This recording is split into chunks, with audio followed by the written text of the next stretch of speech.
আমাদের আবুল আজ ব্যস্ত হয়ে আমার কাছে চলে আসলো হাঁপাতে হাঁপাতে। আমি বললাম, কি ব্যাপার আবুল, কি হয়েছে তোমার? তখন আবুল বলল যে, কাকু একটা ঘটনা তো ঘটছে।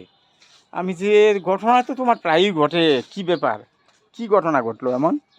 সে বলল যে, আহ, কাকু ছাগলে কাঠল পাতা খায় না। আমি যে, ছাগলে কাঠল পাতা খায় না, এটা আবার কি ঘটনা? বললো যে, হ্যাঁ, এক লোক কী করছে, একটা ছাগল লইয়া আইছে। ছাগল লইয়া মাঠের এক পাশে দাঁড়াইছে, দাঁড়াইয়া কইতাছে যে ছাগলে কাঠল পাতা খায় না।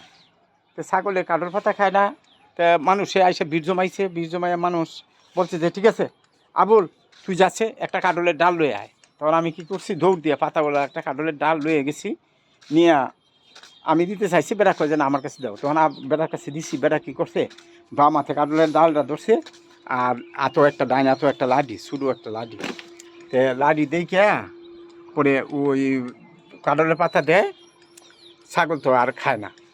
তখন তো সবাই তো টাচকি লেগে রয়েছে যে, কিরে কী ব্যাপার, ছাগলে কাঠল পাতা খায় না, এটা কেমন কথা?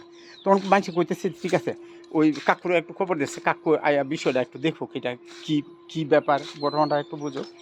তখন আমার কাছে আসলো, আমি গেলাম, গিয়ে দেখলাম যে হ্যাঁ, ঘটনা পুনরাবৃত্তি, সে কাটার পাতা দিচ্ছে ছাগলকে, কিন্তু ছাগল মুখ ফিরিয়ে নিচ্ছে। তখন আমি বিষয়টা চিন্তা করতে লাগলাম এবং ভাবতে লাগলাম, ভেবে নিশ্চিত হলাম যে ছাগলকে যখন কাঁঠাল পাতা দেওয়া হয়, এর আগে ভদ্রলোক লাঠিটা হাইলাইট করে বেশি, লাঠির দিকে যখন চায় তখন ছাগল পরবর্তীতে ওই কাঁঠাল পাতা খেতে অনীহা প্রকাশ করে এবং তার মুখ ঘুরিয়ে নেয়। এতে বুঝতে পারলাম যে ছাগল ভয় পায় যে তাকে কাঁঠাল পাতা খাইলেই তাকে আঘাত করা হবে। তা আমি যতটুকু বিষয় বুঝলাম, ঠিক তখনই ওই ভদ্রলোককে পাশে ডেকে নিয়ে জিজ্ঞেস করলাম যে, ভাই আমার ধারণাটা কি ঠিক? তখন সে বলল, আমাকে নীরবে বলল, গোপনে বলল যে হ্যাঁ, ঘটনা এটাই। আমি তাকে অনুশীলন করিয়েছি, প্র্যাকটিস করিয়েছি, যার জন্য এখন সে আমার হাতে লাঠি দেখলে সে আর কাঁঠাল পাতা খায় না।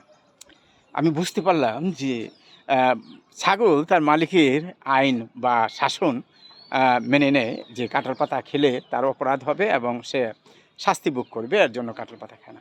অনুরূপভাবে আমরা যদি আমাদের আইনের প্রতি শ্রদ্ধাশীল হই, আমাদের সামাজিক আইন, পারিবারিক আইন এবং রাষ্ট্রীয় আইন, এগুলি যদি আমরা মেনে চলি, তাহলে অপরাধ কম সংগঠিত হবে এবং আইনের প্রয়োগটা সঠিক হতে হবে। আমরা অনেক সময় লক্ষ্য করেছি যে কোনো দেশে, বা কোনো দেশে না, অনেক দেশেই এত স্বচ্ছ এবং ক্লিন কেন রাস্তাঘাট? তার মানে সেই গাড়ি থেকে যদি একটা কলার খোসাও যদি ফেলে, বা একটা ফলের খোসা ফেলা হয়, সেটা তাৎক্ষণিকভাবে এন্ট্রি হয়ে যায় যে কে গাড়ি চালাচ্ছে, গাড়িটার নাম্বার কত এবং ড্রাইভারকে, মালিককে।